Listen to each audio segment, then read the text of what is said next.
How's it going, everyone? It's me, Vivi, and welcome back to another Ratchet Clank video. So, we all know that Insomniac Games is very passionate about the Ratchet Clank series, seeing as how they're celebrating the 15th anniversary. That art exhibition in LA, November 11th for the 15th anniversary, that is something that's fantastic. We're also getting this art book, The Art of Ratchet Clank. We're also getting figures by ESC Toy. They absolutely love this Sony mascot, no doubt about that, and we can all agree that they are going to make another Ratchet & Clank game, most likely after Spider-Man. Now think of it this way, Insomniac Games taking a break from Ratchet & Clank, it's needed. And why? Because they'll come back with a fresh mind. And why do they need a fresh mind? Because after A Crack in Time, to me it feels like the series went slowly downhill. It felt like they were making the games way too fast, and it showed. Now, the PS2 games, those games were made pretty fast. The release dates between each game was pretty short, wasn't that long, and those games were fantastic. It's as if a bigger team was working on those games. Recently it was explained by James Stevenson that they spent around 12 to 13 months on A Crack in Time. Ratchet & Clank PS4, they spent 10 months. A Crack in Time is pretty close to that, and A Crack in Time is much stronger than a PS4 game. So what exactly is going on? For the PS4 game, we can already say that the team was smaller. During the polishing phase, I think it was only like a couple of people. And why? Because they were focused on other projects, and like I've always said, the game is just a product of the movie. Like many of you guys have pointed out in the comment section, Insomniac Games needs fan feedback. And why? Because I feel like they're losing a bit of inspiration. I'm not gonna say they're running out of ideas, but comparing the Ratchet & Clank games now and the PS2 games, you can definitely feel that something is missing. No, A Crack in Time is fantastic. I'm pretty much talking about the games that came afterwards. Alright? So with that being said, here's a list of 10 things I'd like Insomniac Games to bring back for the Ratchet & Clank series. Some things mentioned in this list pretty much makes it miscellaneous at times, so yeah, with that being said, let's go. Number 1, okay, I might be completely blinded by nostalgia, but they should bring back the animated logos. Here's what I'm talking about. Ratchet & Clank had the animated Insomniac Games logo with the missile appearing, the moon standing, and then you have the letters appear. Remember that? That was pretty special, right? Going Commando made it more epic. It had this theatrical transitioning. The Ratchet & Clank logo, when it appeared, it gave me goosebumps. The sound effects, the epic music in the background, the memories as a kid.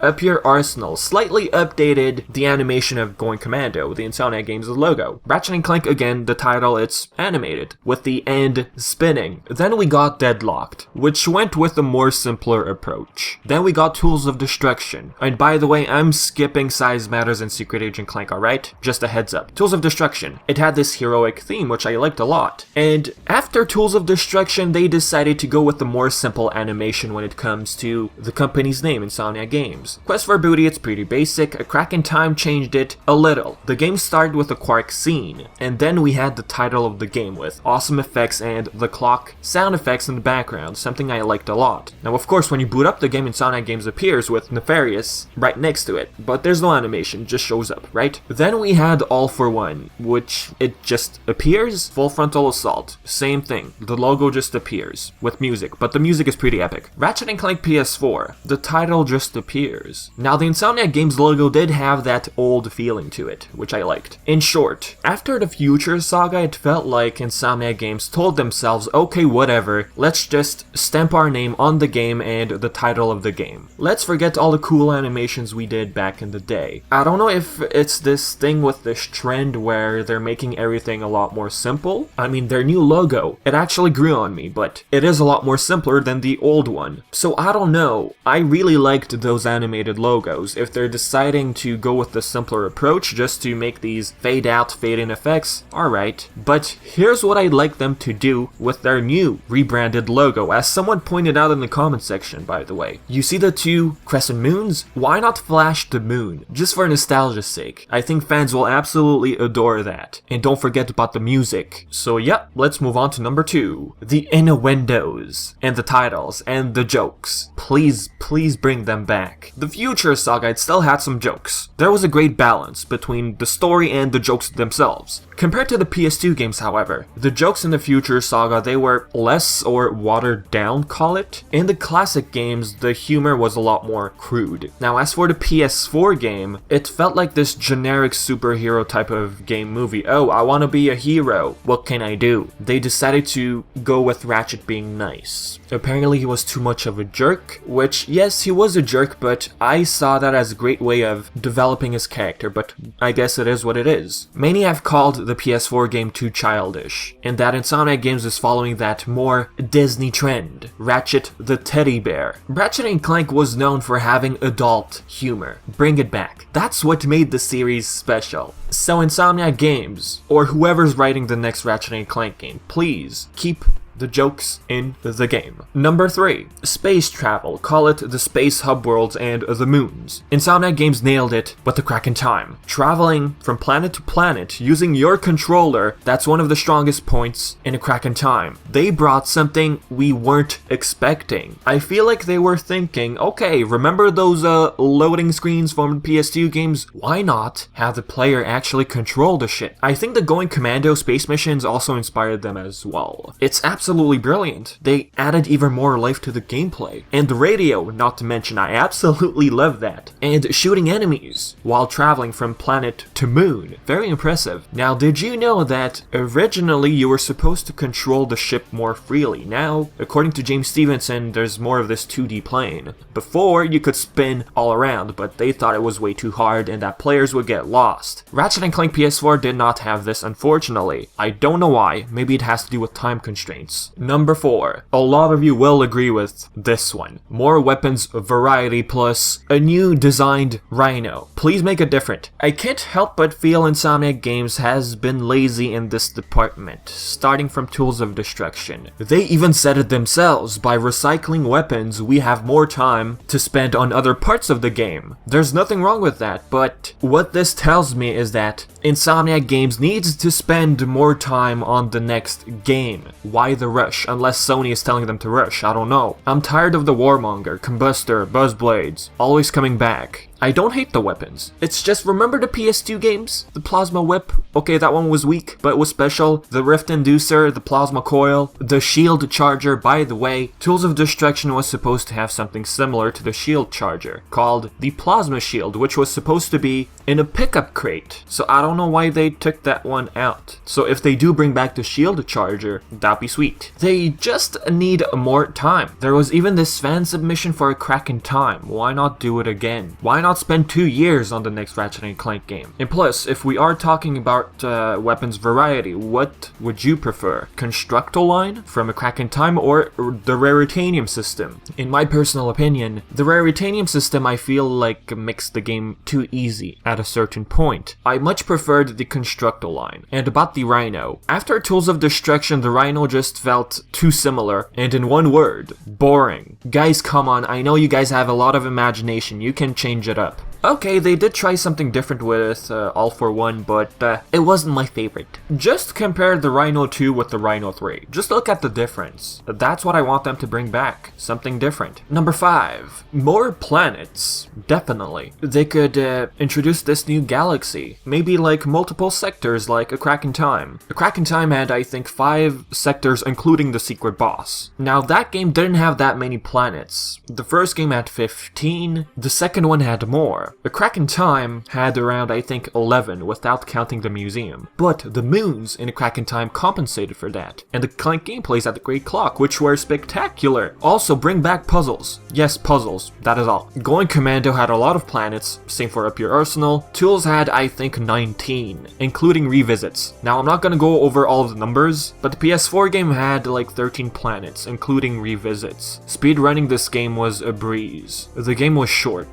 Planet Fractus, anyone? The Kervorian Galaxy? Where Kragmites still existed after they were sent to a different dimension? Why not the Cantors? Why not bring these scenes to life? The Kervorian Galaxy, just the name sounds pretty sweet. And the Cantors, that'd be one heck of a boss battle. 6. Bring back familiar faces. Sasha Pharonix and Angela Cross, cherry on top. Talwyn was mentioned in the beginning of Crack in Time. She was brought back into the Nexus. Okay then, but what about Sasha? Up here, Arsenal. She appeared on the Starship Phoenix, and then she was mayor of Metropolis and Deadlocked apparently. Sasha was also in the comics, interacting with Talwyn. I want to see that in a game, these two interacting. And these two, I think, had a little something for Ratchet. Anyways, Sasha teamed up with Ratchet and Talwyn to stop Artemis Zog from creating his Artemis Galaxy, stealing planets. I mean, they brought back Count Zurgo, a forgettable character. If they can do that with that guy, they can easily bring back Sasha. Now as for Angela Cross, James Stevenson said sorry about the whole situation. Many fans have been asking about Angela for, if she would return. I think they just don't know what to do with her. But honestly, if they decide to bring back the story of the Lombaxes, they can easily implement Angela Cross, and if they redesign her, no problem with that. If they give her a tail, no problem. It's okay. They could come up with an excuse that her tail was probably shoved in her pants, just like how Ratchet's tail was shoved in his suit in Deadlocked. Oh, one more thing. If they do bring back Sasha, bring back those two Galactic Ranger robots. They were also present in the comics, by the way. These two were just funny, interacting with one another during missions in Up Your Arsenal. Do you remember that? Anyways, number 7. The Arena.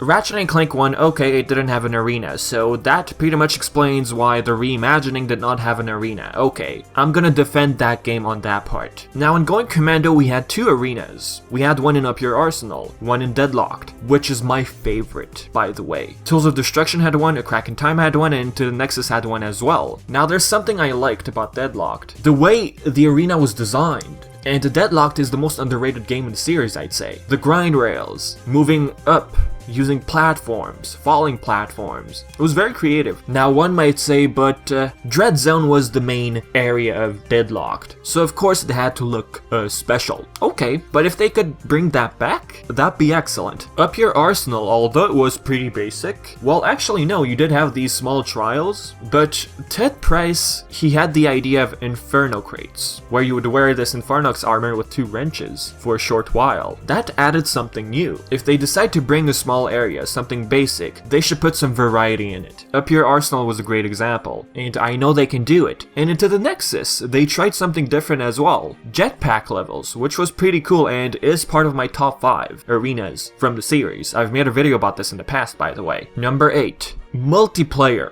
Local, online, and co-op.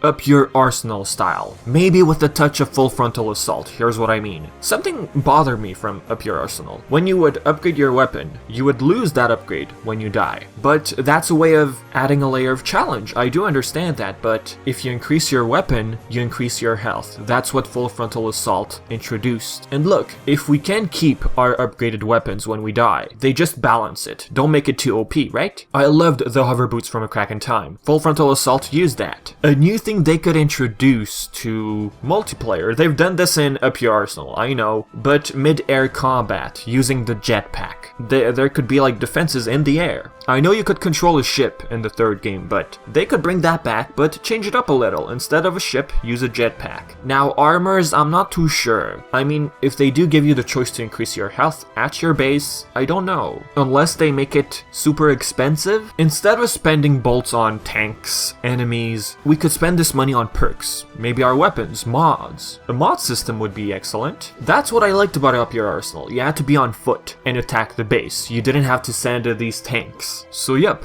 Up Your Arsenal with a touch of full frontal assault. What do you think of that? And what would you say about the multiplayer of Deadlocked? I did enjoy that one, but I always preferred Up Your Arsenal. Full Frontal Assault, it was pretty fun. I spent hours and hours playing online. You would have to capture these nodes. The more nodes you had, the more bolts you would get, and you would spend those bolts on enemies. And defenses, let's not forget. So what I'm thinking is, everything they've learned from their multiplayer, mix them all together, and voila. And cooperative gameplay, I'm looking at Deadlocked. Local co-op, and online co-op. That's all I'm gonna say. Number 9. Secret Boss Battle. What better example than Lord Vorsalon from A Crack in Time? It simply adds this layer of replayability. Why not do it Kingdom Hearts style this time, where this secret boss ends up either being the next villain or some kind of threat in the next game. That could be one way of hinting the next Ratchet & Clank game. Hey, why not face that Cantor? Make him super strong with a lot of health. Why not? Now, what are the perks? What do we win after facing this guy? Please, nothing that is just useless. I want it to be a perk. Something that will help us maybe during challenge mode. Maybe a new armor? The strongest one? Or maybe not the strongest one? You could use this armor in challenge mode, and you would have to beat this secret boss to unlock challenge mode. There's a new layer of challenge right there. So I'm gonna leave a question for you guys. What type of upgrade or prize would you like to see when facing this unknown enemy? So with that being said, let's move on to the last thing I'd like Insomniac Games to bring back. This probably sounds very obvious to you, but just bring back the old timeline. You already have an established timeline. You can continue with that. You could explore the story of the Lombaxes. That's one way of bringing Angela across very easily. As for the PS4 game, some people are saying they want a reimagining of Going Commando. Okay, I wouldn't mind, but if they do that, what will that tell us for the fate of the series? Are they going to reimagine all of the games up until Tools of Destruction? I don't think so. If they do remake Up Your Arsenal, Deadlocked, you will have this group